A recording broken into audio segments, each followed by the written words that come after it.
Vamos ver então, queridos, a aula de hoje complementa da semana passada. Já vimos que haverá condenados na volta de Jesus. Ele tem que tirar do seu reino tudo que comete escândalo. Tudo que comete escândalo, tropeço, e aqueles que se deram, ao desprazer de se unir ao anticristo, serão julgados imediatamente na volta de Jesus. E quem não enxerga o reino de Deus no milênio, pensa que ali já é o juízo final. E é isso que nós vamos tirar a ambiguidade também. Porque na volta de Jesus não é o juízo final da humanidade. É o julgamento de quem está vivo. Os mortos ainda não ressuscitam. Ok? Só os santos. Só a primeira ressurreição. Segunda ressurreição é depois do final do milênio. Na última lição abordamos um texto profético em forma de parábola, onde o rei Jesus separará os cabritos das ovelhas. A tradição teológica interpreta que este contexto seja o juízo final. E as ovelhas são os salvos, sendo os cabritos ou bodes os perdidos. Vendo apenas dois grupos, não contemplando a criação, nem o período milenar do reino de Cristo sobre a terra. Então, qual é o consenso no meio evangélico dos teólogos, que aqui esteja falando sobre salvo e perdido? Eu mesmo já tive essa interpretação. Quando não enxergava com mais detalhes, o texto me induziu a pensar em salvo e perdido. Separou um grupo, direita e esquerda. Parece só ter dois lados, não é? Da equação. E mais ninguém. E eu olhava para esse texto e via, bem-aventurado vai entrar no reino, os que não são bem-aventurados, ou seja, os perdidos, vão ser lançados no lago de fogo. Mas isso é um reducionismo do entendimento. Existe um contexto para o capítulo 25 de Mateus. Tem que lembrar o que acontece no capítulo 24 de Mateus, primeiro, para dar o contexto certo. Amém? Como a maioria dos teólogos evangélicos não acreditam no milênio literal sobre a terra, são amilenistas, como a Igreja Católica também é, eles não entendem aqueles que não são filhos de Deus, selados com o Santo Espírito, e que são a criação que vai ser julgada para entrar no milênio. No milênio não entra só a igreja glorificada. No milênio entra também nações, que são aqueles que vão ser regidos pelos santos glorificados junto com Jesus. Então, a ausência dessa compreensão das nações faz a gente interpretar esse texto da maneira errada, parecendo se tratar de salvo e perdido, igreja e os condenados. Não é isso. Então, vamos entrar nesse mérito bem devagarinho, tá bom? Então, vamos fazer uma análise desse texto. Pode avançar. Haverá justos na criação. A palavra justo, a gente aplica aos justificados, à igreja. Ok? Primeira vez que você lê, você pensa, justos somos nós. Mas não compreendemos que também haverão justos nas nações, que não são glorificados, não receberam o Espírito Santo, mas agiram de maneira justa. É aí que nós temos que olhar para o contexto. Capítulo 24 fala de tudo que vai acontecer até o toque da sétima trombeta. Está todo mundo acompanhando aqui? E aí Jesus vem, e no capítulo 24 ainda, os anjos do Senhor ajudam, nesse encontro dos santos nos ares, que é o arrebatamento. Quando a igreja é tirada da terra no arrebatamento, é no capítulo 24 de Mateus. No arrebatamento somos o quê? Imortalizados. Aliás, antes de subir, já somos transformados. Já subimos transformados. Só podemos subir porque estamos transformados. Por enquanto, amém? Quem estiver vivo na carne vai ser transformado. Quem estiver morto, os santos mortos, voltam dos mortos já em corpos gloriosos. Eles já voltam em corpos gloriosos. Nós somos glorificados vivos que ficarmos. e junto com ele subimos. Sobe todo mundo glorificado. Ok? Está todo mundo chegando aqui comigo? E isso está no contexto do capítulo 24 de Mateus. Aí vem o capítulo 25. Não é mais se tratando da igreja glorificada. Agora tem outra coisa acontecendo, é pós-arrebatamento da igreja glorificada. E se não entender que o discurso de Jesus não interrompeu, mas seguiu, você confunde. Então aqui não está mais tratando com igreja, está tratando com as nações. Primeira análise que devemos fazer é o contexto de Mateus 25, segue logo o capítulo 24, quando Jesus desceu do céu. Ou seja, no 25, os santos de Cristo já foram arrebatados e glorificados. E o próprio Rei Jesus já assumiu seu lugar no trono.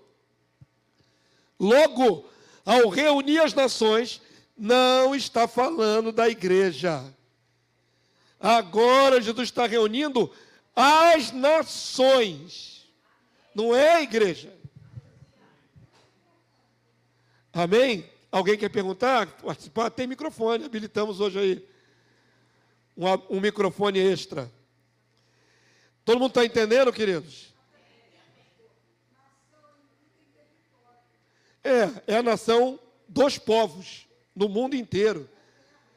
Vamos lembrar também que vai haver muita destruição, né? Os juízos de Deus, os ais, aquilo tudo vai ter muita destruição, terremoto avassalador, que vai sacudir todas as nações. Então, como é que vai estar a terra quando Jesus voltar? Assolada, inclusive Jerusalém vai estar destruída. Ok? E haverá muita morte. Muito mais do que você já viu em toda a história da humanidade. Vai morrer muita gente das nações. Ok? Pelas calamidades, por aquilo tudo que vai acontecer. Vão morrer também os condenados, né? Os que se anuíram ante Cristo. Mas vai sobrar seres humanos para serem povos que vão entrar no reino. Súditos. Não é a realeza é Jesus e a igreja. O que vai sobrar são súditos, que são as nações. Então vamos devagarinho. Mateus 25, 31, leia comigo. Quando vier o Filho do Homem, na sua majestade, e todos os anjos com ele, então o que? Está sublinhado. Se assentará no trono da sua glória. Percebam que Jesus já veio, ali pula a fase da batalha até o Armagedon, né? Já vai direto para Jesus assumir no seu trono. Aqui nessa síntese aqui, já vai direto para o trono. Beleza. Agora que Jesus sentou no seu trono, ele vem julgar. Ok? Ele ali não está falando mais da batalha, mas está falando de julgamento. Ele é juiz. O juiz designado por Deus é Jesus. E como juiz, ele vem fazer julgamentos. Verso 32, vamos lá. E todas as nações serão reunidas em sua presença. Perceba, não será reunida em sua presença a igreja, os santos, os justos, não é isso. É as nações.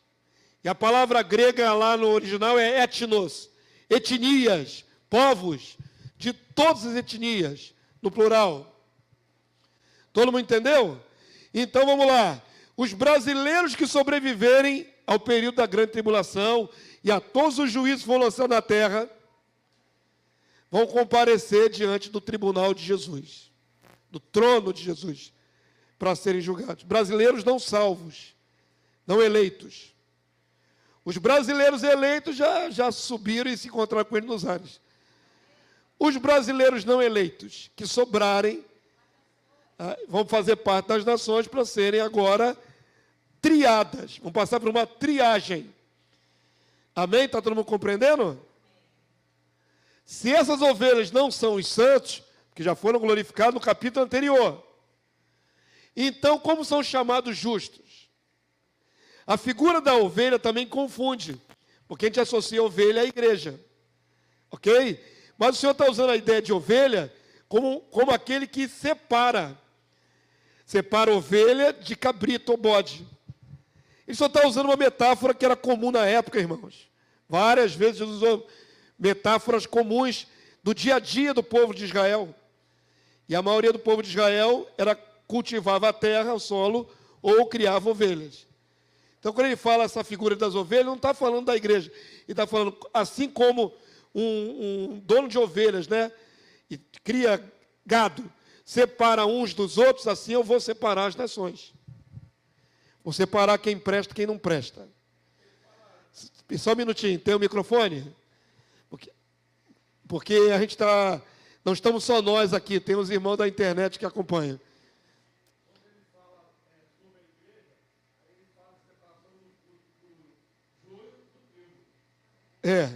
Quando a igreja tem ilustrações mais precisas, né?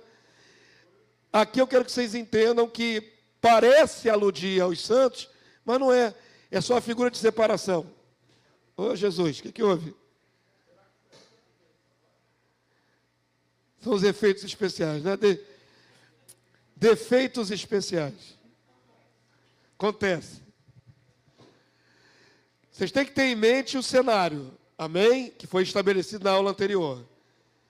O reino vem sendo estabelecido, o Senhor vence a batalha, agora ele tem que triar a humanidade. É simples assim, irmãos.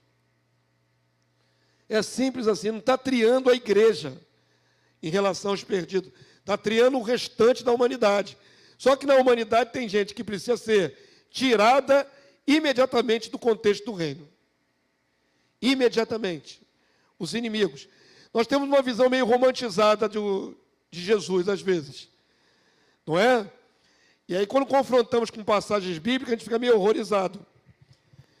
Existe uma parábola, quem quiser depois acha aí a referência, que fala daquele que vai viajar para tomar um reino distante, depois ele volta.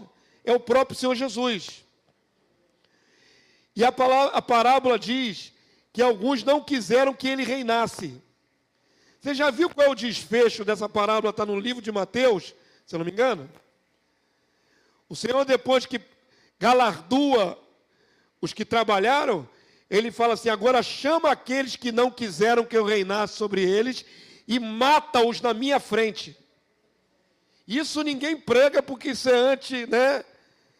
É ante tudo. Politicamente incorreto dizer que Jesus vai ordenar matança de pessoas que resistiram ao seu reino. Está escrito, está nos evangelhos, mas ninguém considera isso. Então, ele tem que executar os inimigos dele. É a parábola das minas, qual é o texto? Mateus. Não é em Mateus, é em Lucas.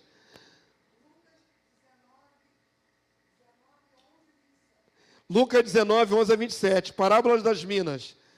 Além de galardoar os justos, os bons, ele manda executar os maus. Amém? Isso é justiça. Lembre-se que o reino é de justiça e de paz. Não tem jeitinho, não tem advogado esperto para dar habeas corpus para bandido. Resistiu ao reinado de Jesus, certamente colocou a marca da besta. Vai ser executado. Está escrito, queridos. Então vamos tirar o romantismo da mente e pensar na realidade. Ok? Não podem entrar esses condenados no reino. Eu acho interessante que no reino não tem cadeia. Pelo que eu já aprendi de reino nesses 30 anos, eu não vi nenhuma passagem que tenha uma masmorra, cadeia. Sabe onde é a cadeia de gente ruim no reino? Lago de fogo e enxofre. Mas não tem prisão física. Mal vai para o lago de fogo e enxofre. Simples assim. Então vamos avançar. Mateus 25, na continuidade, verso 33 até o 40. Vamos ler o contexto todo e depois fazer o destaque. Vamos lá? E porá o que, irmãos? Ovelhas à sua direita, mas os cabritos à esquerda. Ele está separando as nações.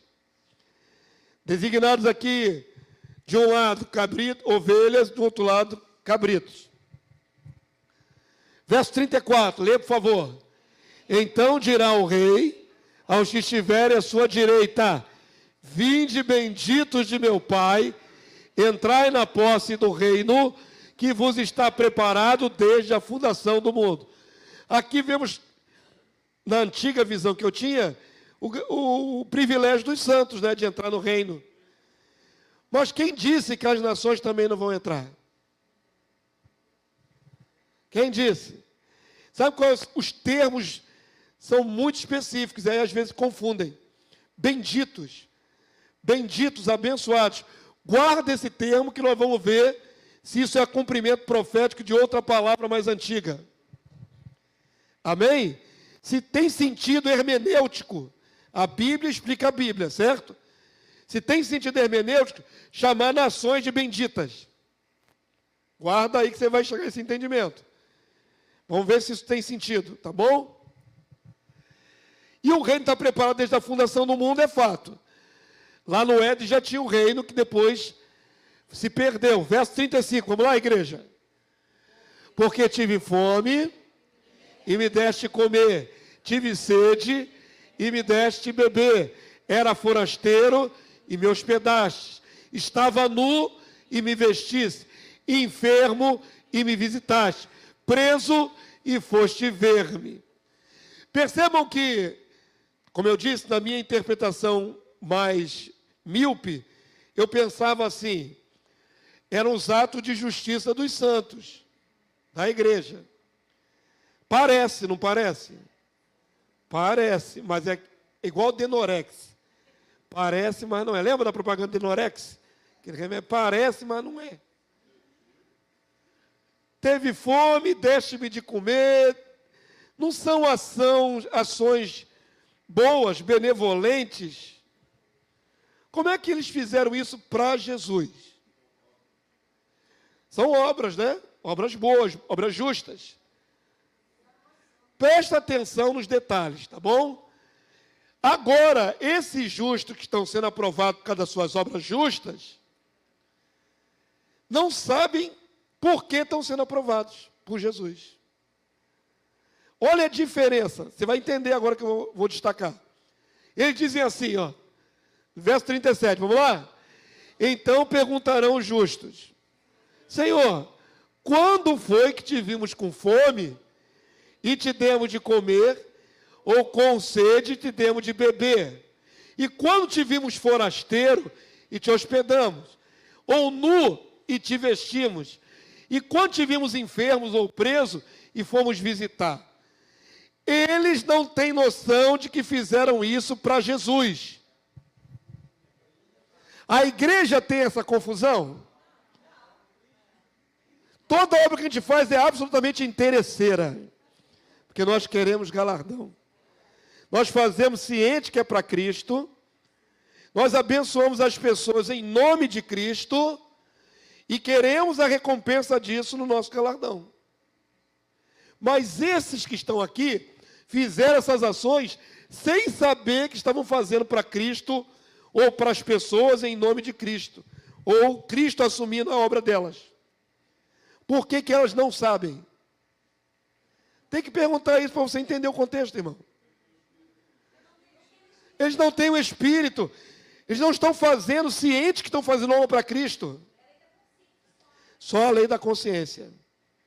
São pessoas que agiram por justiça pela lei da consciência, Romanos capítulo 2. Aquela lei moral que ora o acusa, ora o defende. Percebam que não é a igreja. A igreja sabe que faz obra por Cristo. Eles não sabem. Não sabem nem porque estão sendo aprovados para entrar no reino. Isso foi desambiguado da minha mente. Tá? Tinha ambiguidades na minha interpretação. E aí, quando eu vi o contexto maior, desambigou. Falei, não é a igreja. A igreja sabe que trabalha para Cristo. Todo mundo entendeu isso? Isso é fundamental para a gente passar adiante. Aí o rei vai dizer por que eles estão sendo aprovados. Vamos lá? Verso 40, esse aqui é o texto que dá a chave do entendimento. O rei respondendo lhes dirá: em verdade vos afirmo que sempre que o fizeste a um destes, meus pequeninos irmãos, a mim o fizeste.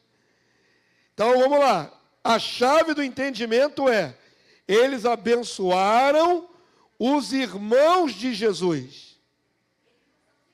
Eles não são os irmãos. Todo mundo está conseguindo chegar junto aqui, irmãos, para tirar a ambiguidade. Eles não são os irmãos de Jesus, mas eles favoreceram os irmãos de Jesus. Jesus não... Então não tem só dois grupos aqui, bodes e cabritos. Tem também os irmãos que estão fora da equação.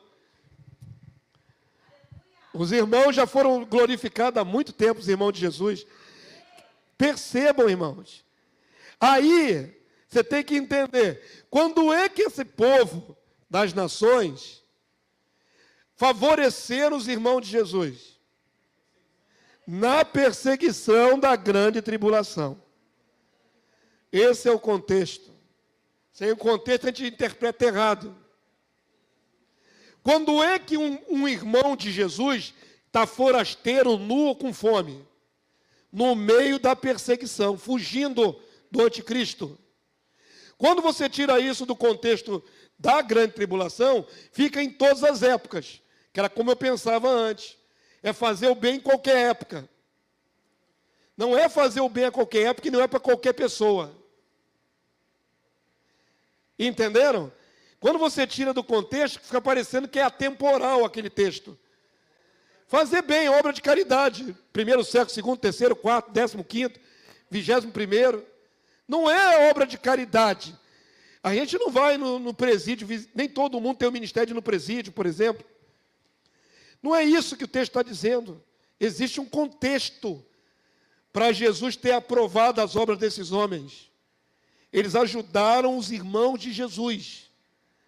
Essa é a chave que dá entendimento a todo o resto. Deu fuga aos irmãos de Jesus, acolheu, hospedou, deu comida, deu água. Esse é o contexto. Tirando o contexto da grande tribulação, o texto fica atemporal. É como se fosse caridade em qualquer tempo. Não é. Com perigo de prisão, de ser morto. Aí se remete sempre à figura de Raabe. Lembra, Raabe? Era estrangeira, não era de Israel, mas quando os espias entraram na cidade, ela os escondeu, com perigo da própria vida, porque os soldados lá daquela cidade lá foram lá na casa dela bater aí, está aí os inimigos, e ela não acoitou os que eram de Israel, não escondeu. Entenderam? Se pegam Raabe e pegam os espias, matavam Raabe junto. Se vai falar, tem que dar o microfone. Um herói aqui que fica aqui passando com o microfone, igual o José fez na semana passada. Fazer um revezamento de ministério de microfone extra.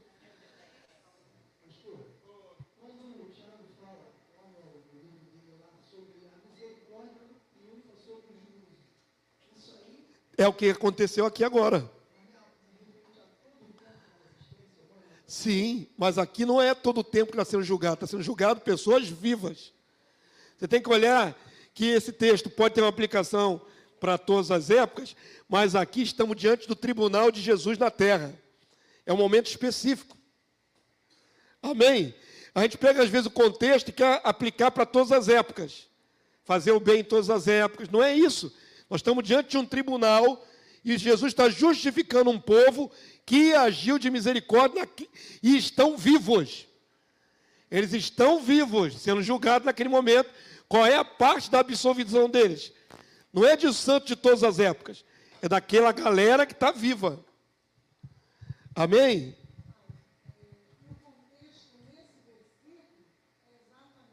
Obrigado. Tempo do fim, não é de todas as épocas. Amém? Não tire, não decalque só fazer o bem em todas as épocas, não é isso. Aqui é todo um contexto. Ele está sentado no trono e está separando a humanidade. É esse momento. E nessa separação, qual é o critério? O critério é agir de misericórdia ou não com os irmãos de Jesus. O povo que estiver vivo aí no nosso futuro. A época que ainda vai acontecer, né?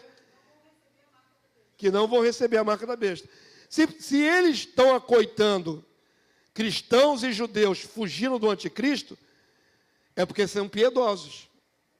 Ok? Provavelmente não colocaram a marca da besta também. Se tivessem posto, estariam denunciando os cristãos e judeus. O mundo vai ser dividido assim, irmãos. Quem é a favor e quem é contra. É simples assim. Para vocês terem uma noção, politicamente, né? Ou politicamente, o Brasil está se inclinando para o eixo do mal. Já perceberam? Já perceberam? Recentemente, esse presidente lá da Ucrânia fez uma crítica ao governo brasileiro que está se alinhando com a Rússia, a China, Coreia do Norte. Olha a galera aqui que o Brasil está se alinhando. Irã fechou com o eixo do mal politicamente, economicamente já é aliançado, é o BRICS. Já ouviram falar do BRICS? Está tão na moda agora. BRICS é um bloco. Qual é o bloco que o Brasil está inserido? Rússia, China, Coreia do Norte e Irã. E África do Sul. Olha a galera aí que nós estamos sendo arrastados para ficar do lado. Esse grupo é totalmente contra Israel. Contra Israel. O mundo vai ficar polarizado contra Israel e a favor de Israel. A maioria vai ser contra Israel. Israel tem que ficar isolado politicamente, está na profecia, né? Os povos vão anuir, todos os povos. A maioria esmagadora dos povos vão anuir contra Israel. Está lá no livro de Zacarias, a grande tribulação declarada ali. Todo mundo entendeu? Qual é a chave do entendimento dessa parábola toda aí, desse conto todo aí? Estão sendo absolvidos por causa da benevolência feita, não em todas as épocas, mas especificamente no período da grande tribulação, quando eles acudiram os irmãos de Jesus. Não, os irmãos de Jesus é a igreja e os santos, salvos. Ok? Isso é ponto pacífico? Então, esses que favoreceram os irmãos de Jesus não é a igreja. Não são chamados de igreja. Eles nem sabem por que estão sendo abençoados e absolvidos. Eles agiram de misericórdia. Todo mundo entendeu? E nesse ato de agir com misericórdia, para dar fuga aos irmãos, para acolher os irmãos, Jesus viu, aprovou e vai ser a chancela deles para entrarem no reino como nações. Todo mundo pegou? Glória a Deus, entenderam? Fundamental, irmão, para não interpretar errado. Avança aí para mim. Por isso Jesus diz, a mim o fizeste. Vocês estão protegendo os meus. Vocês abençoaram e deram fuga aos meus. Lembram que citei aqui aquele filme A Lista de Schindler, que é baseado em fato, né? Onde um alemão de alta posição na Alemanha, da fábrica, né? Schindler, se eu não me engano, é marca de elevador. Ele era austríaco? Eu acho que ele era austríaco. Mas estava ali no contexto da sociedade alemã, muito bem posicionado, e ainda assim acolheu e deu fuga e escondeu, como sendo operários dele, na fábrica dele, vários judeus, para salvar esses judeus. Ele é chamado lá em Israel de justo. Sabe como é que os judeus chamam Schindler? Justo. Schindler nunca virou judeu. Que eu saiba, não era nem cristão. Mas foi justo. A atitude justa dele qualificou como justo. Entenderam? Então não tem problema nenhum que essas nações também sejam chamadas de justas, benditas, porque fizeram bem. Eu falei para vocês guardarem a palavra bendita, que a gente associa só à igreja. Será que tem uma passagem que diga sobre as nações como benditas? Existe. Gênesis 12, 13. Quando Deus planejou o reino e entregou ao patriarca Abraão uma promessa de ser pai de numerosas nações, Deus também liberou uma sentença de bênção sobre as nações. O problema é que a teologia atual condena tudo que não é cristão para o lago de fogo e enxofre. Deus não pensa assim. Deus ama os povos. Amém? Está aqui a sentença dada a Abraão. Vamos ler em voz alta? Você vai fazer conexão com Mateus 25. Vamos lá? Abençoarei os que te abençoarem. E amaldiçoarei os que te amaldiçoarem. Em ti serão benditas. Olha a palavra benditas. Abençoados, benditos, ó. Todas as famílias da terra. Deus tem uma visão muito mais global do que a miopia da teologia que condena bilhões de pessoas. É míope. Deus quer abençoar as famílias da terra. As nações são propriedade de Jesus, não é? E nós somos co-herdeiros das nações. Percebam. Então, olha bem, se isso aqui não tem a ver com essa triagem do povo lá no... Vem de benditos. Benditos por quê? Porque desde sempre Deus queria abençoar as nações. Todo mundo entendeu? Isso é uma nota hermenêutica, porque aqui está fazendo conexão de um termo bendito, muito bem aplicado às nações, como é lá na triagem das ovelhas e dos bodes. As nações são súditos do rei Jesus. Isso. E da igreja. Não transforma nações em igreja. Não transforma as nações em filhos de Deus. Estão sendo absorvidos, baseado em obras. Em obras, sim. Mas que eles não tinham nem noção que estavam fazendo boa obra. Muito diferente da igreja, que tudo que faz é visando galardão.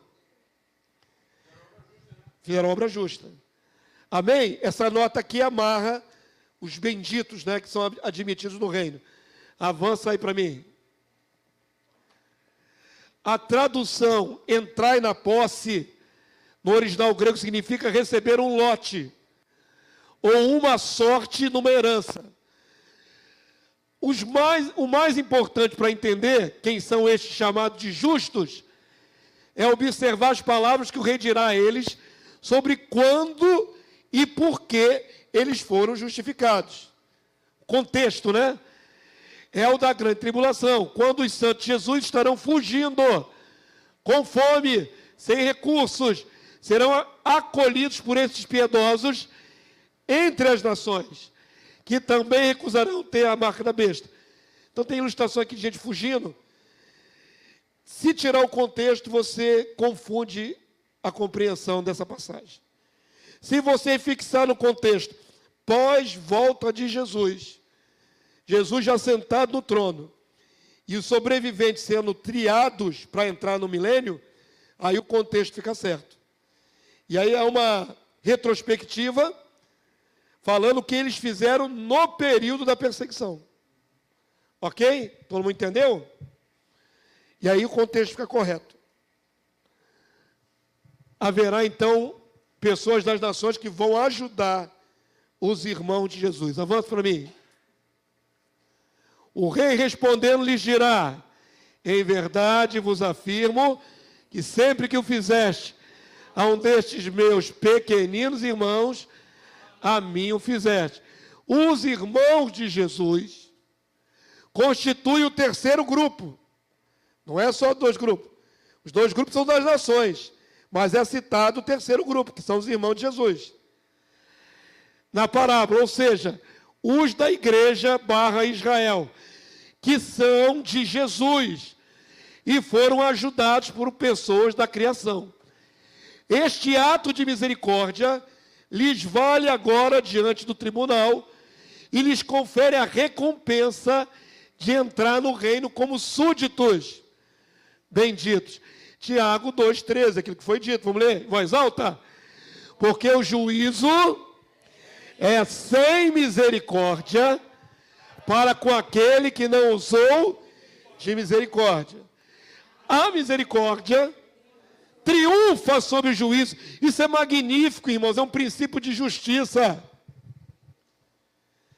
Veja bem, eles não são salvos por obras. Eles nem pensavam estar fazendo isso para ganhar alguma coisa.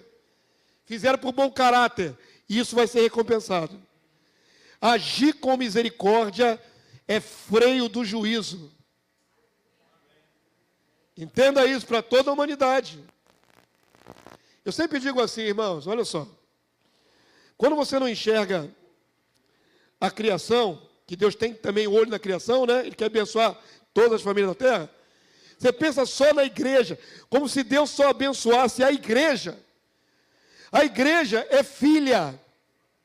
Os filhos de Deus são filhos. É lógico que o Pai abençoa de maneira especial seus filhos. Mas Deus também faz vir sua chuva sobre justos e injustos, para trazer o alimento para todos.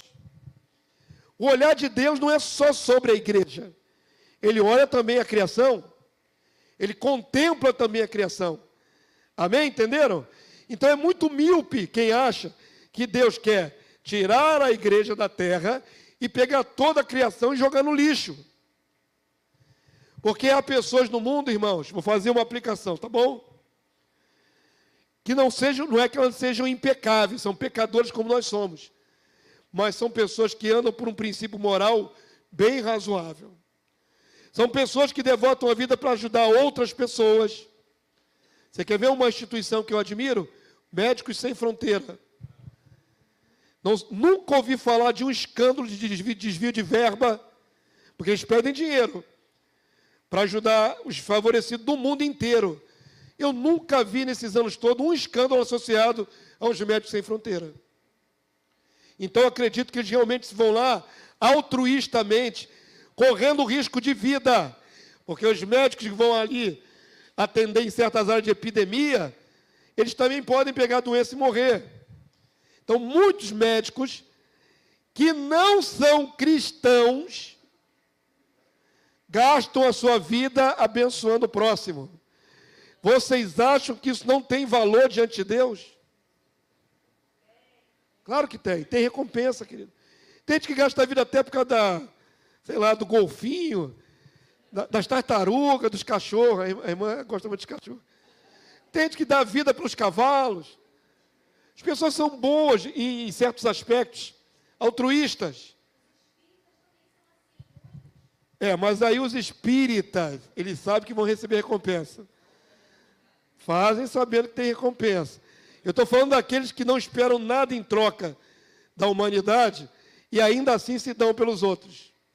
ONGs, organizações não governamentais, que ajudam efetivamente quem está sofrendo. Onde não chega o poder público, chega uma ONG com pessoas ali que abrem mão da sua vida para trabalhar em prol do próximo. Você acha que isso não conta no dia do juízo? No julgamento dessa alma? Claro que conta. Porque fazer misericórdia triunfa sobre o juízo. Entenderam o que significa triunfa? Prevalece. Quantos entenderam? Por isso, esse povo das nações, ainda que não glorificados na volta de Jesus, são abençoados, são benditos, porque agiram com misericórdia. Por isso também recebem misericórdia. Amém? Pastor, alguns irmãos, eles criticam que a gente creia numa salvação dos povos, as nações, pelas obras. Só que a gente olhando na verdade, esse texto é Deus que as salva. Não são elas que se auto-salvam. É Deus que exerce sobre elas a sua misericórdia, porque elas foram misericordiosas. Isso aí. Ou seja, em suma, é Deus que salva também as nações. Sim, Deus quer a salvação de todos os homens. Está escrito. Tanto filhos como não filhos. Ok? E é muito interessante. Somos criticados por pregar uma salvação por obras. Não é a mesma coisa. Não é a mesma coisa. Eu falei agora dos espíritas. Os espíritas têm uma doutrina de que eles fazendo caridade serão, de certa forma, beneficiados. Isso é fazer obra pelo prêmio. Exatamente. Então, olha só. A motivação ainda é egoísta, porque quer de volta o prêmio. Nós estamos falando aqui de pessoas que vão ser abençoadas porque fizeram algo maravilhoso, sem pensar em recompensa, e por isso se surpreendem quando Jesus lhes diz que elas vão ser abençoadas. Porque fizeram sem nenhum interesse de recompensa. Não é salvação por obra desse povo. A misericórdia deles foi galardoada. Está correto agora, irmãos? Ao mesmo tempo, é tão justo, quem não agiu com misericórdia tem que ser sentenciado. Não é? Vou dar um exemplo bem real e atual. Já vamos mudar para outro aspecto. Quando o grupo terrorista Hamas entrou ali nas fronteiras de Israel, foi completamente sem misericórdia. Degolaram crianças. Um ser humano adulto, militar, não é que seja paramilitar, ele tem que mirar em quem está armado. Um soldado, seria justo, né? Fogo contra fogo. Mas entrar numa casa, pegar crianças e passar a faca no pescoço, isso não tem nenhum sentido. Inocente e desarmado. Inocente e desarmado. Isso é agir completamente sem misericórdia. Para esta pessoa, não tem misericórdia. Não tem atenuantes, não tem julgamento com possibilidade de defesa, é execução. Quantos entenderam? É justo? É justo, agiu sem misericórdia nenhuma. Entendam a diferença. Enquanto uns vão arriscar a vida para esconder os irmãos de Jesus, outros vão estar matando os irmãos de Jesus. E isso faz muita diferença na hora da triagem desse povo. Amém, querido Deus? Todo mundo entendeu os contextos? Então é justo que esse povo entre no milênio como súditos? Como súditos. Não são a igreja. Amém? Vai lá, Varão, mas eu já estou mudando de assunto. Termina aí.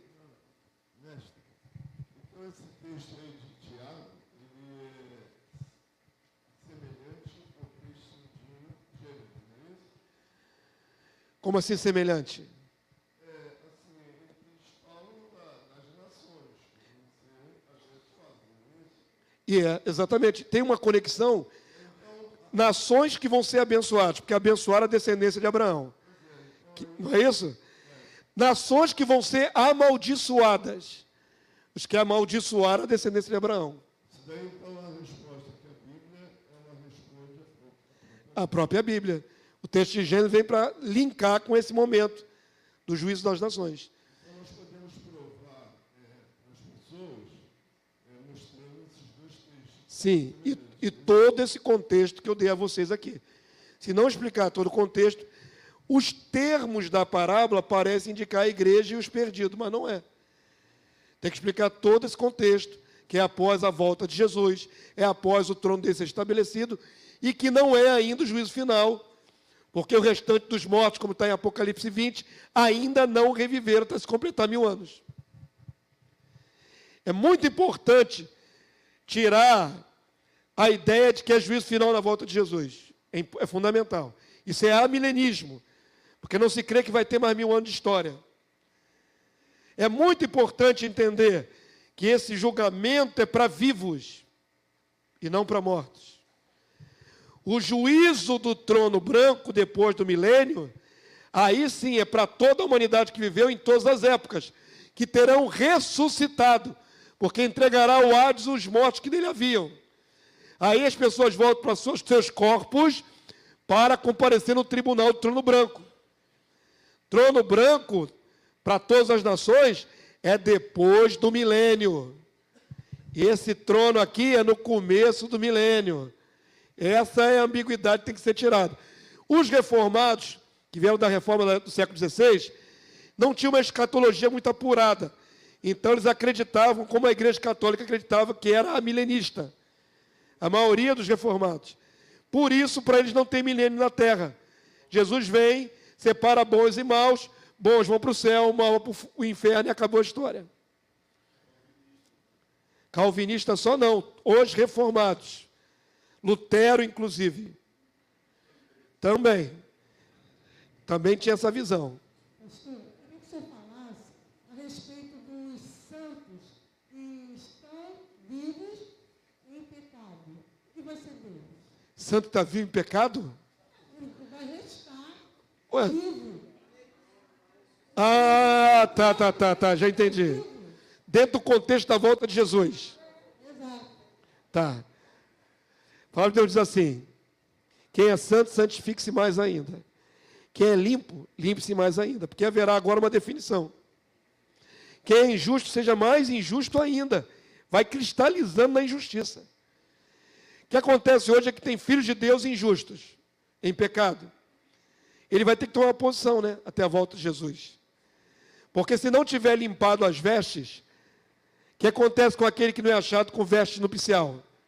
É lançado à sorte com os hipócritas. Ó, lago de fogo e enxofre. Não tem contemplação para crente que mantém a vida em pecado. Pecadores todos somos. Mas temos que nos arrepender dos nossos erros, mediante confissão e mudança. Mas tem gente que está agarrado no adultério. Tem gente que é ladrão. Isso aí é prática da iniquidade. Mesmo tendo nascido de novo, está praticando a iniquidade. Pode extinguir o espírito e morrer espiritualmente, e pode ser achado indigno. Se for achado indigno, não tem misericórdia para esse também não. Ele não vai ser nações, a ele foi dado muito. Se ele nasceu de novo, ele teve o Espírito Santo, não podia haver iniquidade. É diferente, o julgamento é mais duro para quem tem mais. A quem mais é dado, mais é requerido. É justo. Se uma pessoa das nações que não tem o Espírito Santo sabe fazer coisas justas, como é que alguém que foi remido pelo sangue faz injustiça? Grave. Não estão falando de pecadinho, não, estão falando de coisa grave. Rouba, adultera, aí é grave. Isso não é um pecadinho do dia a dia, não. Isso é uma vida, uma conduta de iniquidade. Vai ser rejeitado. Apartai-vos de mim, malditos. Porque tem iniquidade. Já era. Vai ser julgado. O rei respondendo lhes dirá: em verdade vos afirmo que sempre que o fizeste a um destes meus pequenos irmãos, a mim o fizeste. Então a misericórdia vai absolver criaturas que vão entrar no reino. Avança aí para mim, por favor. Já os cabritos condenados, que não tiveram misericórdia dos que são do Senhor e possuem a marca da besta, irão sentenciados para o lago de fogo. Verso 41 em diante. Vamos ler, igreja, para a gente acelerar? Então o rei dirá também os que estiverem à sua esquerda: apartai-vos de mim, malditos, malditos, para o fogo eterno, preparado para o diabo e seus anjos. Por quê? Tive fome e não me deste de comer, tive sede e não me deste de beber, sendo forasteiro não me hospedaste, estando nu não me vestistes, achando-me enfermo e preso não foste ver-me. E eles lhe perguntarão: Senhor, quando foi que te vimos com fome, com sede, forasteiro, nu, enfermo ou preso, e não te assistimos? Então lhe responderá: em verdade vos digo, que sempre que o deixaste fazer a um destes mais pequeninos, a mim deixaste de fazer. Então eles agiram sem misericórdia, vão ser tratados sem misericórdia, e isto é justo. Deixar uma pessoa morrer de fome, por exemplo, podendo acudi-la, isso é falta de misericórdia. Tem que receber sentença justa, equilibrada. Amém? Lembra do rico e do Lázaro? O rico tinha tanto recurso para salvar o lado, nem do pão que dava para os cachorros não deu para Lázaro. Por que foi depois para o lado errado? Não agiu com misericórdia. Não tem contemplação. Avança aí para mim. E irão estes para o castigo eterno, porém o justo para a vida eterna. Aqui tem mais um termo que complica o entendimento. Se esses justos são as nações, como está sendo dito que eles vão para a vida eterna? Veja bem, quem foi imortalizado na volta de Jesus foi a igreja. Igreja, Israel, remanescente de Israel, os justos, né, os salvos, os eleitos. Mas agora, no final dessa parábola toda, é dito que eles também vão para a vida eterna. Eles vão ser imortalizados. Existe um segundo processo de imortalização na Bíblia? Não. Então temos que compreender, para fechar a conta. Está aqui em grego, e aqui tem uma tradução analítica. Bíblia de Estudo Literal, que diz o seguinte, essa aqui com nota, segunda edição, 2018. Olha como é que interpreta de maneira mais próxima ao contexto das palavras.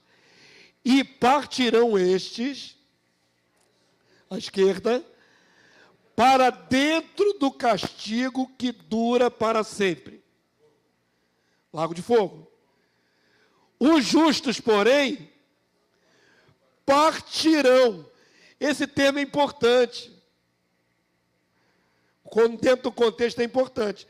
Na nossa tradução não diz esse termo, partirão. Mas o termo no original dá a ideia de entrar, de se encaminhar. Ok? Partirão para dentro da vida que dura para sempre.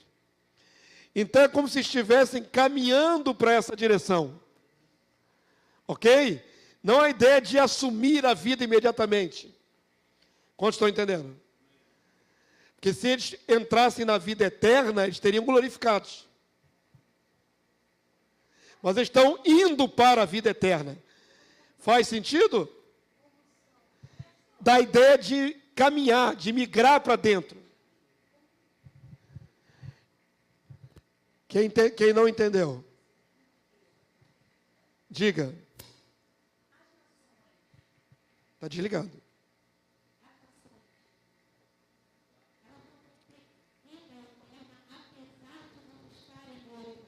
É isso que eu quero mostrar agora. Veja bem, nós estamos tratando do momento imediato após o julgamento, certo? Presta atenção. Nós estamos aqui diante de Jesus com as nações separando as nações. Se esse povo das nações que foi aprovado pela sua misericórdia fosse entrar na vida eterna imediatamente, eles teriam que ser glorificados. Correto? Mas ainda assim, depois do juízo final, depois do milênio, os que restarem das nações não vão ter vida perene e eterna? Nós temos que ver o tempo desse processo. Entendeu? Não, você não pode dar a eternidade imediatamente às nações, logo depois do julgamento. Mas aqui tem um termo que dá a ideia de estarem caminhando para. Exatamente. No final do milênio, as nações milenares não vão ser provadas por Satanás? E muitos ainda não vão ser reprovados? Então não estavam imortalizados. Entendeu? Eu entendi o que você quer dizer. Mas não vai ter gente dessas nações que vão entrar na eternidade? Vão. E vão existir perenemente.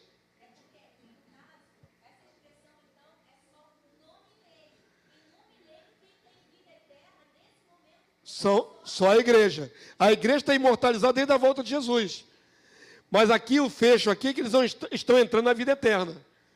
Eles não estão entrando assumindo corpos glorificados. Estão entrando nessa fase probatória para eles, para entrarem na vida eterna. Pastor, realmente, o que você está falando é salvação do fogo. Justos do fogo. Salvo do fogo eterno. Porque a esquerda vai para o fogo eterno. É. Eles não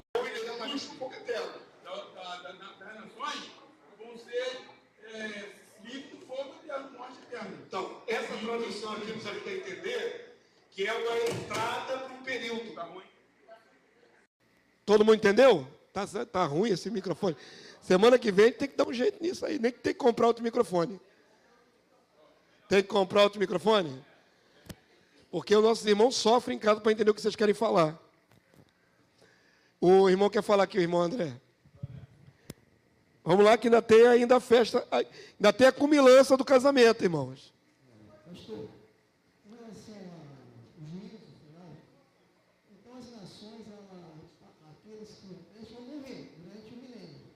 Eles passaram pelo juízo 2 vezes, primeiro de Cristo e depois o juízo final? Sim, já é um juízo na volta de Jesus, só não é o juízo final. Então eles ressuscitarão e também serão julgados de novo. Quem? O povo das nações? Das nações, sim. Então vamos lá, ele está colocando aqui um contexto interessante, olha só. Se na volta de Jesus, pessoas que não são glorificadas vão passar por um juízo, um julgamento, e vão ser absolvidas. Mas vão morrer durante o período milenar, ainda que vivam muitos anos. Vamos imaginar que alguém que foi absolvido na volta de Jesus, das nações, 300 anos depois, porque vai durar mais, né? Ele morreu. Vai para onde essa alma? Para o mesmo lugar de sempre, para o mundo dos mortos.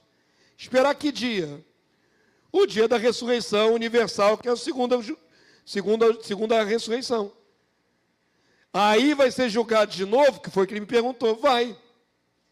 Mas essa pessoa que foi benéfica no período milenar, né, na volta de Jesus no período milenar, ela está bem com Deus? Tá. Vai ser absolvida no segundo julgamento. Porque ela vai ser julgada segundo as suas obras. Na primeira ela foi absolvida viva, porque foi benevolente, e depois de morta ela vai se ressuscitar em corpo e alma para ser absolvida mediante suas obras. Realmente passa por 2 julgamentos. Passa tanto pelo primeiro tribunal, como passa pelo tribunal do trono branco no final do milênio. Se morrer durante o milênio.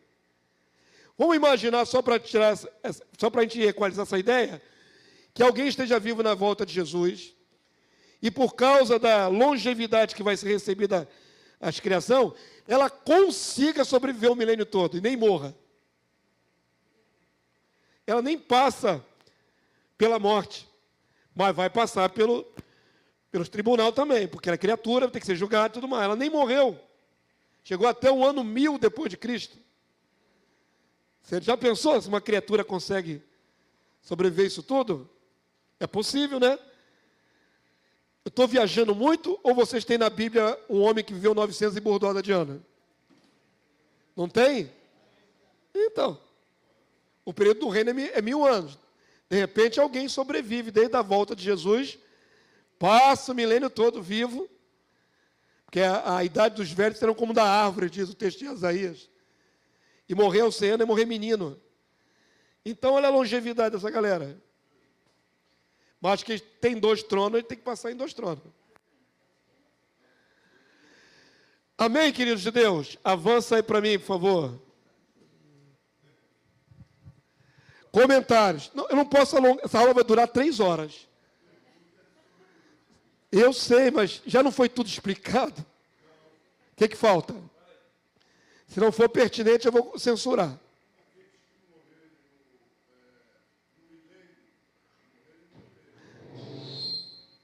Meu Deus.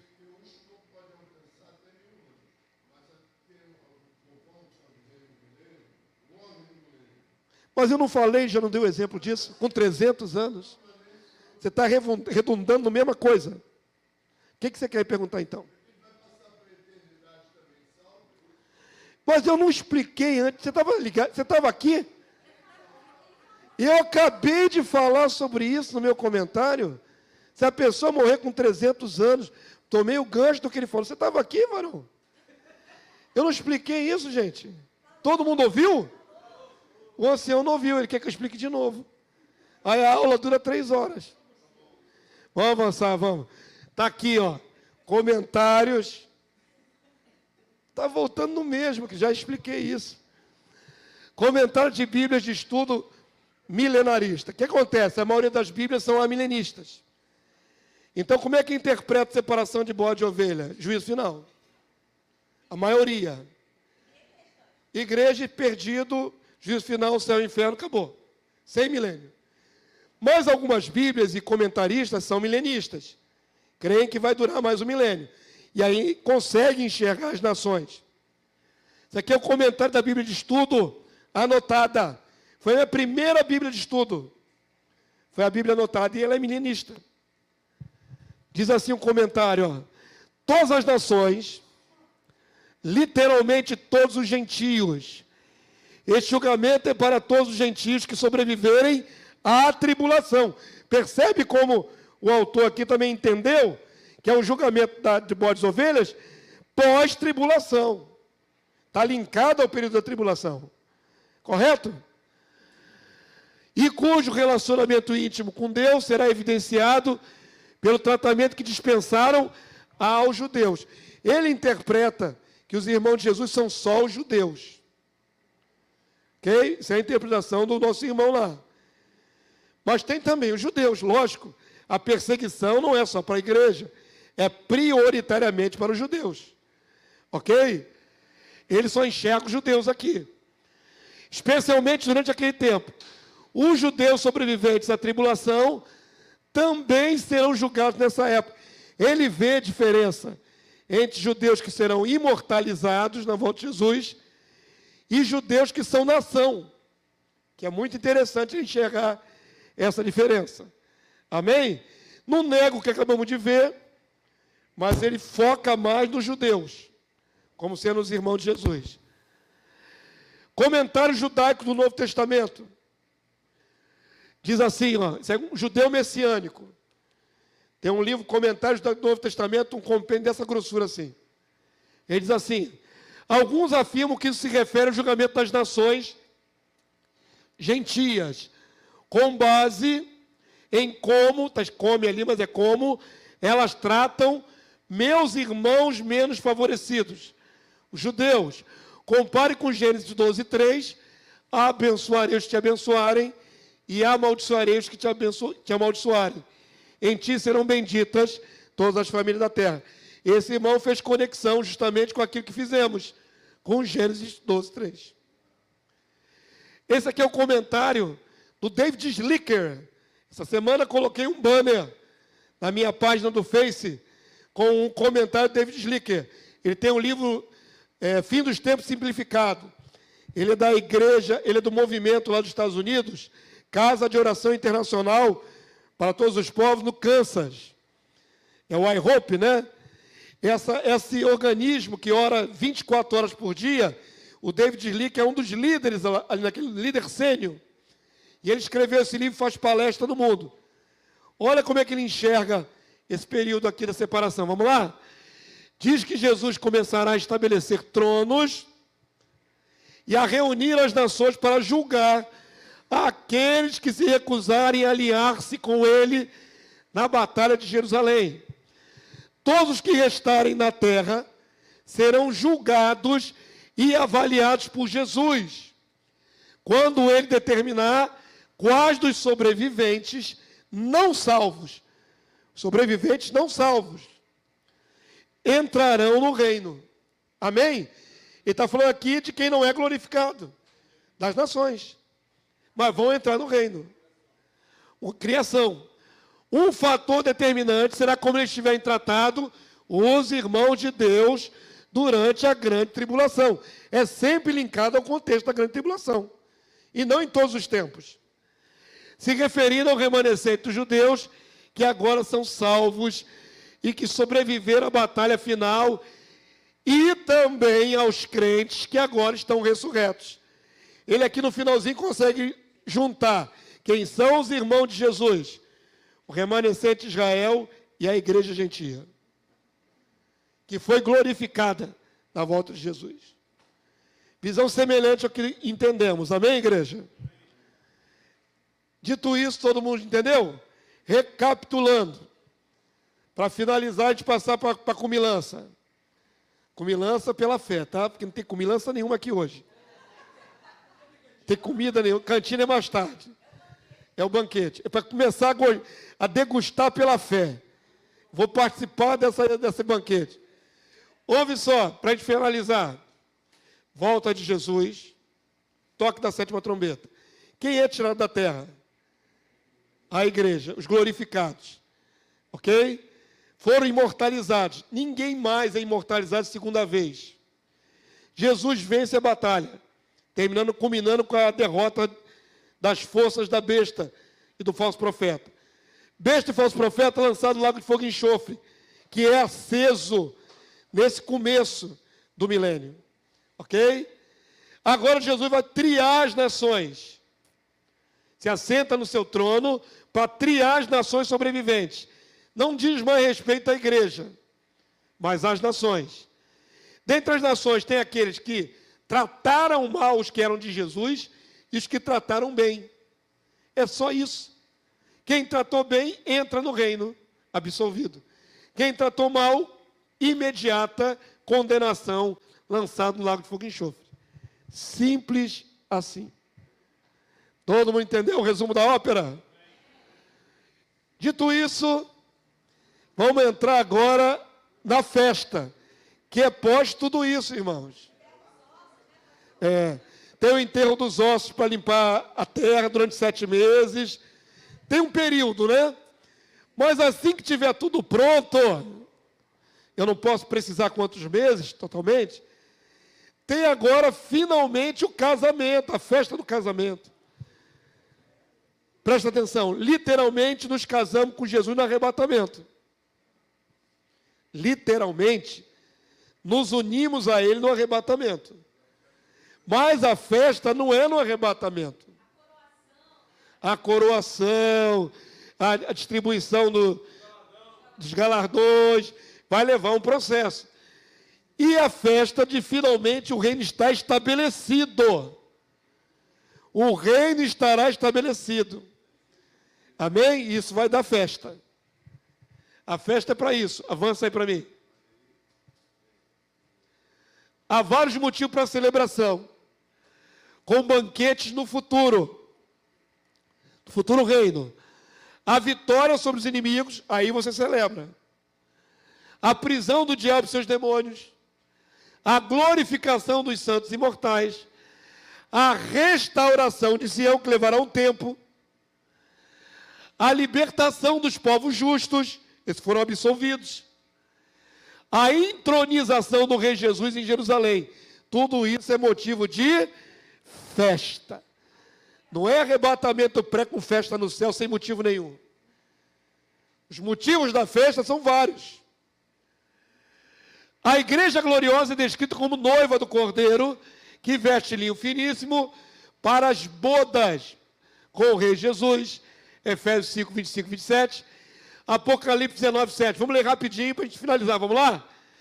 Alegremos-nos, exultemos e demos-lhe a glória, porque são chegadas as bodas do Cordeiro, cuja esposa a si mesma já se ataviou, pois foi-lhe dado vestir-se de linho finíssimo, resplandecente e puro, porque o linho finíssimo são os atos de justiça dos santos. Essa é a igreja que teve a dignidade de ser glorificada. É a noiva do Cordeiro. Muito bem, avança aí para mim. Festa de casamento em Israel, no tempo do Novo Testamento, duravam por até 7 dias.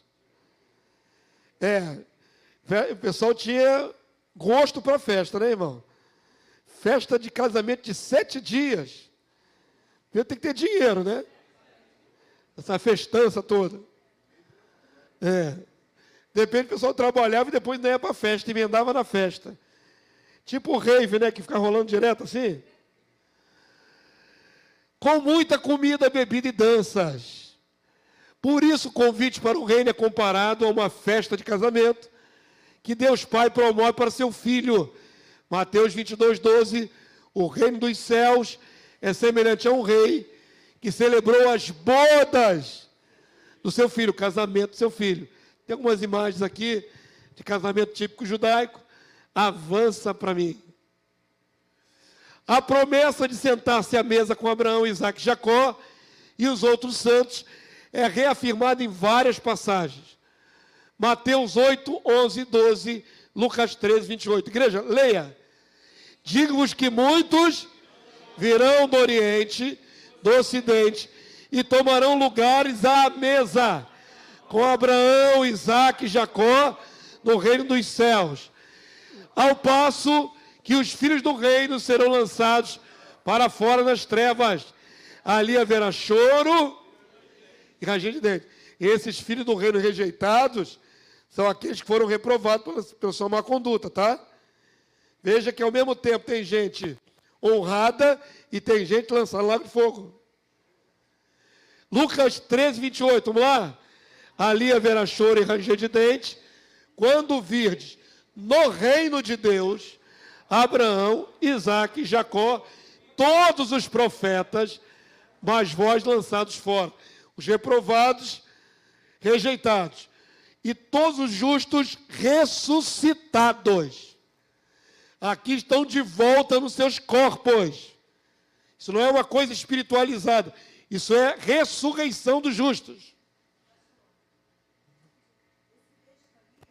Espera aí que tem que sair no microfone.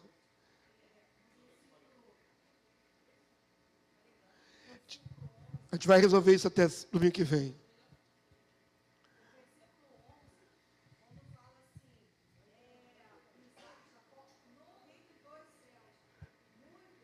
Já entendi, eu vou falar porque senão a pessoa não ouve o que você está falando.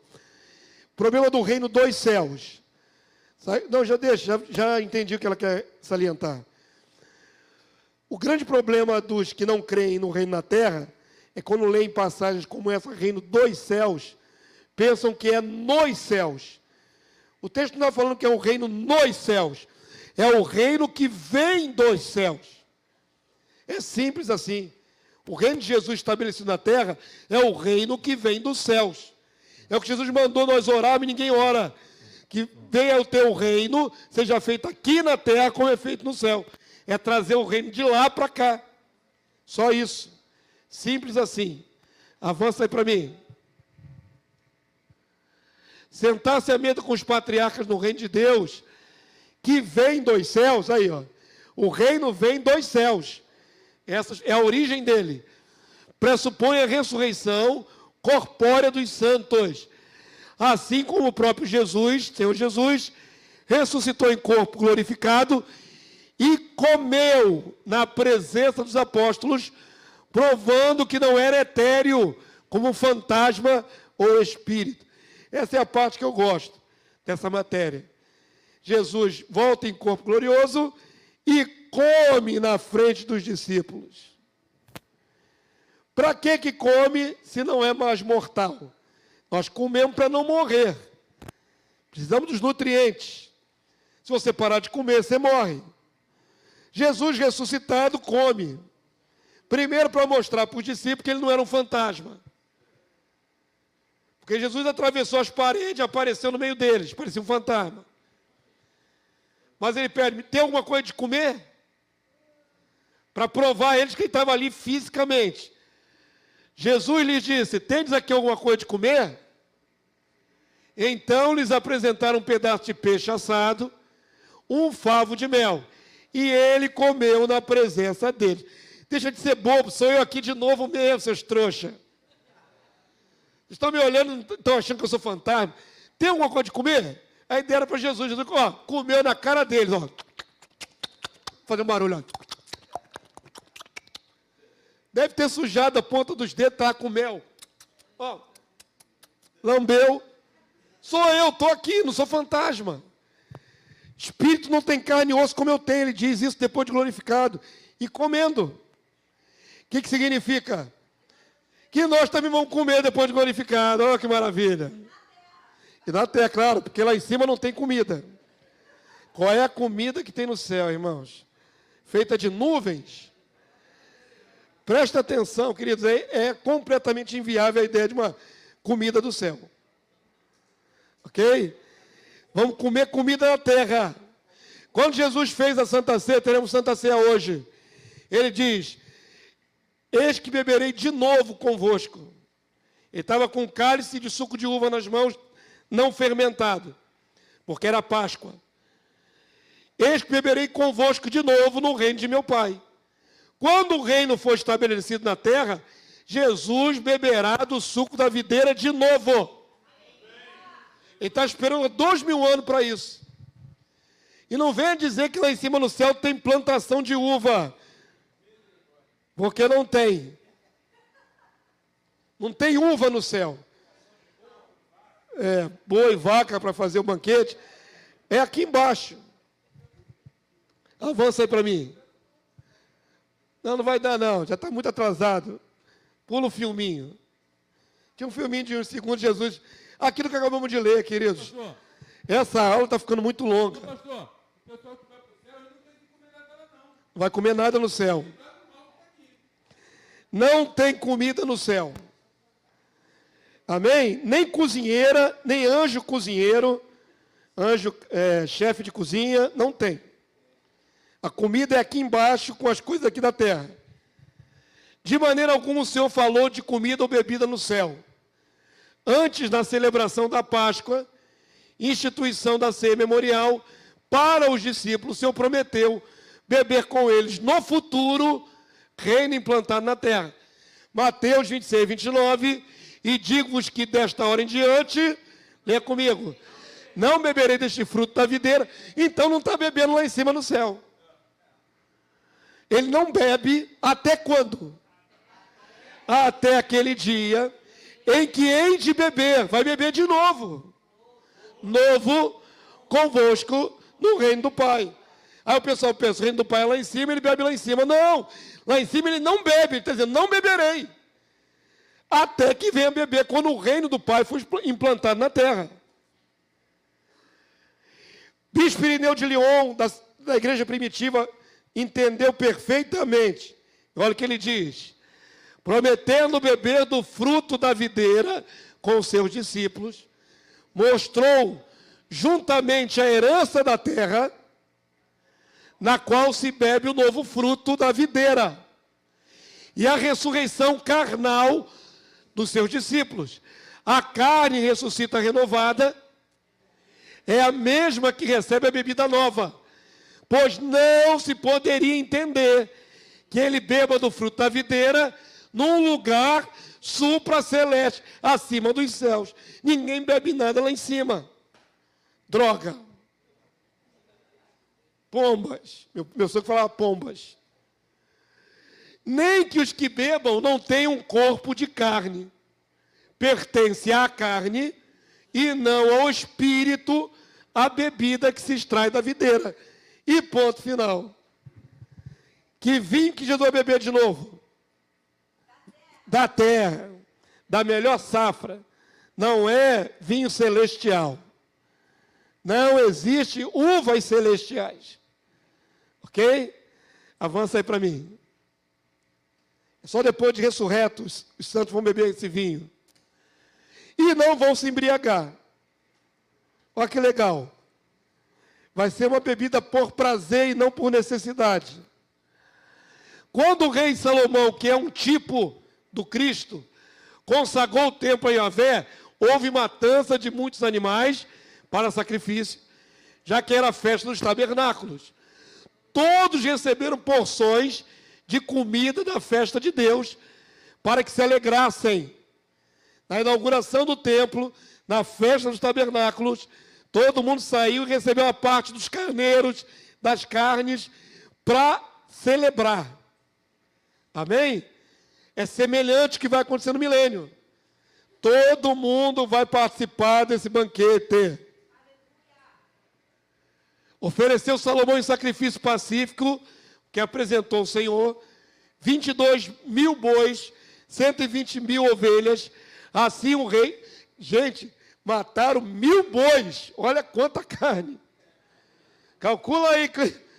Um boi dá para alimentar quantos? 22 mil bois. Não é 1000 não, é 22 mil. É muita carne. É muita carne. Nós, quanto? 120 mil ovelhas.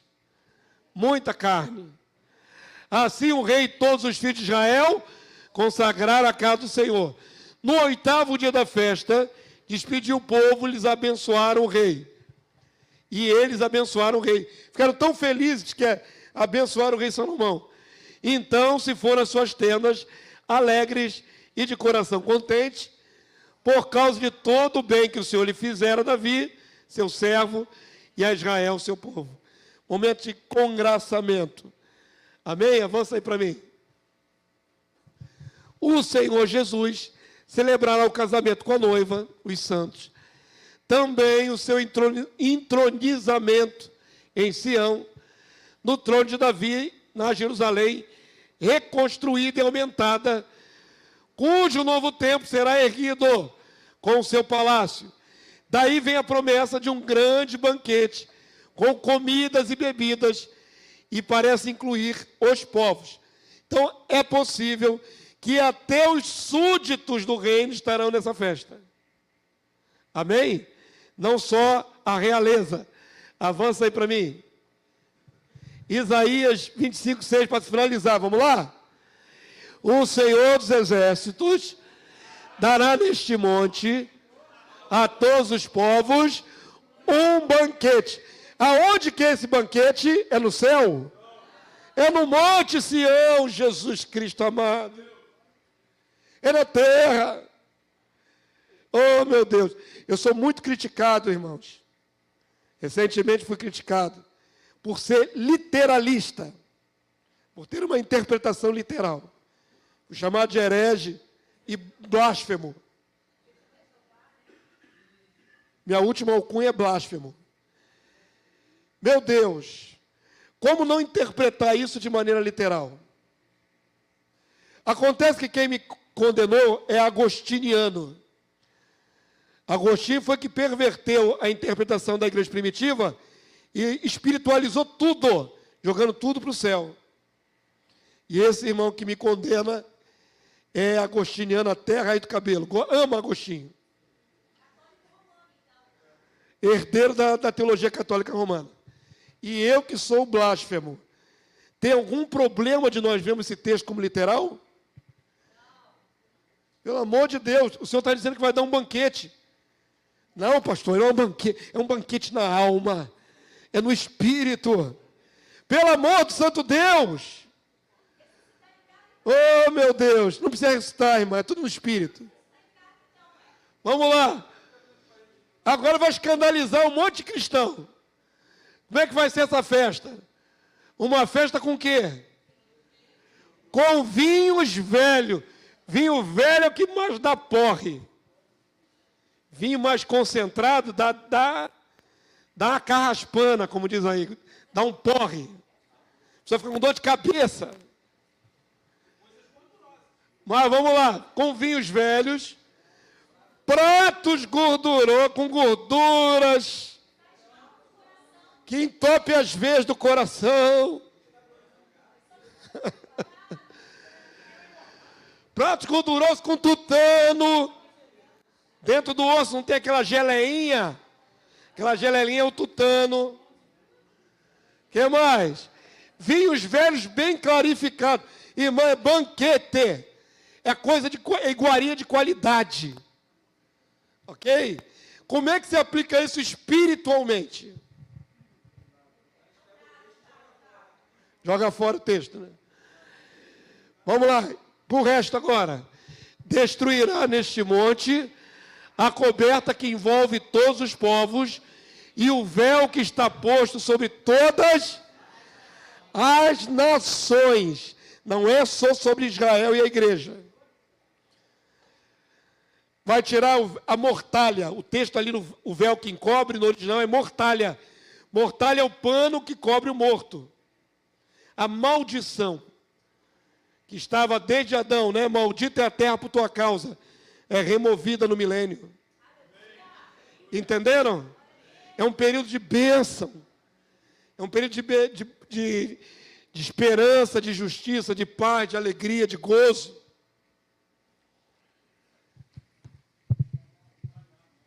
Tragará a morte para sempre, e assim enxugará o Senhor Deus a lágrima de todos os rostos.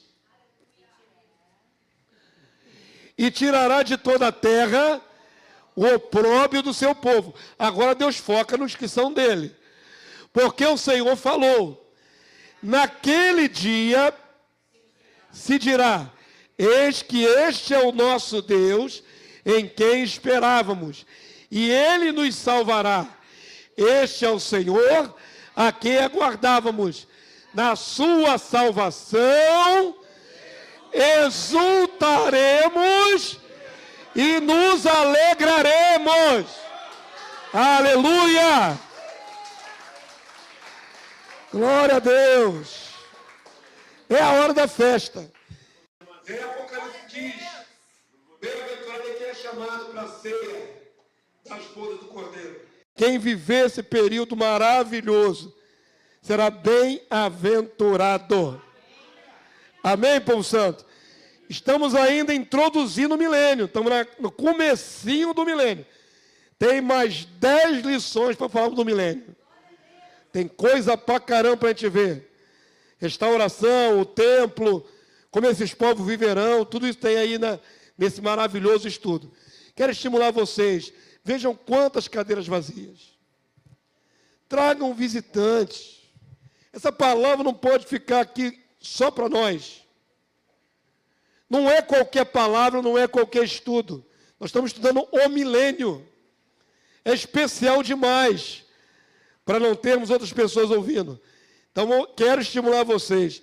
Próximo domingo, tragam visitantes. Ah, pastor, já vai ser a 4ª aula. As outras 3 estão online no canal. Você pode direcionar a pessoa aí no canal ver. Mas não é justo falar para pouca pessoa essa palavra. Não é justo. Nós precisamos divulgar isso, irmãos, em nome de Jesus. É muito profundo. Graças a Deus, na internet, o que é feito aqui para poucos, vira para algumas centenas. Algumas centenas. Mas poderia ser muito mais. Presencial pode ser muito mais. Amém? Fica de pé nessa hora, essa aula foi longa demais. Foi não? Tem 1h40 no mínimo essa aula. No mínimo, vê aí no relógio, quem marcou aí. Tem 1h40 no mínimo, que eu comecei um pouquinho mais tarde. Glória a Deus. Mas o que tinha que ser explicado precisava de muito cuidado, detalhe. Não podia ser corrido, para que nós pudéssemos ser edificados na verdade. Amém, povo santo? O pastor de vocês está falando assim de maneira contundente, que tragam um visitante. É necessário, queridos. Temos que fazer um esforço. Eu tenho o maior prazer de dividir a verdade com vocês, mas vocês já foram ministrados. A maioria de vocês recebeu essa instrução há 2 anos atrás. Então, somente. É a hora de gente nova receber isso. Amém? Vocês estão fazendo vacinação de reforço, igual criança. Já tomou a primeira, já tomou a segunda. Vocês estão reforçando. Mas era necessário que gente nova, isso é mais do que um seminário. Seminário nós fazemos em 5 dias, isso vai levar 13 ministrações. É um seminário longo. Vamos introduzir gente nessa bênção, irmãos, por favor. Peço a vocês que se empenhem. Eu chamo várias pessoas. Infelizmente, algumas delas não vêm. Mas eu chamo sempre muita gente. Sejam mais proficientes, sejam mais proativos em chamar pessoas para ouvir isso. Em nome de Jesus. Amém? O pastor de vocês não vive por coro, por número. Mas cada cabecinha a mais que ouve isso é iluminada, queridos. É uma alma mais que é iluminada, uma alma mais que é abençoada. Você não vibrou agora com a visão do reino estabelecido? Que outras pessoas vibrem também. Em nome de Jesus. Amém? Vamos nos esforçar para trazer pessoas? Seja assim em nome do Senhor. Pai, bendito seja o teu nome. Senhor, que daríamos, pois, por tamanho benefício? Que daremos, pois, Senhor, pela revelação que o Senhor tem trago a nós no tempo do fim. Obrigado, Senhor, porque antes, outrora, críamos de uma outra forma, conforme recebemos, Senhor, da religião, das tradições, mas o Senhor tem nos deparado com a verdade. O Senhor tem colocado diante de nós a tua verdade, que é inequívoca, que é inerrante e que equaliza todas as dúvidas. Obrigado, Senhor, por nos fazer enxergar o teu reino de maneira literal, de maneira cabal, porque o teu filho Jesus não virá simbolicamente, ele virá de fato. Nós aguardamos a vinda do rei de fato, e estará conosco de fato. Então, por que veríamos todas essas coisas maravilhosas como não sendo fato? Senhor, muito obrigado por abrir o nosso entendimento, e dos irmãos que estão acompanhando esse estudo, abençoa o teu povo, que esta verdade se espalhe, Senhor, para a direita, para a esquerda, transborde, alcançando muitos corações. Abençoa a tua igreja que estava aqui presencial, fazendo esse seminário, esse curso. Que a tua bênção seja sobre cada um. Leva-os em paz, guardado pela tua potente mão.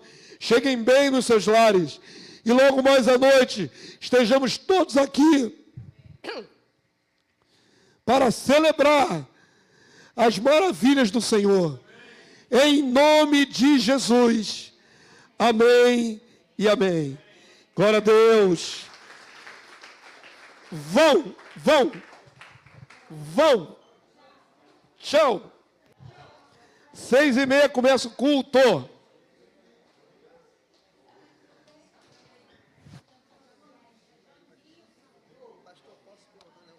Pode.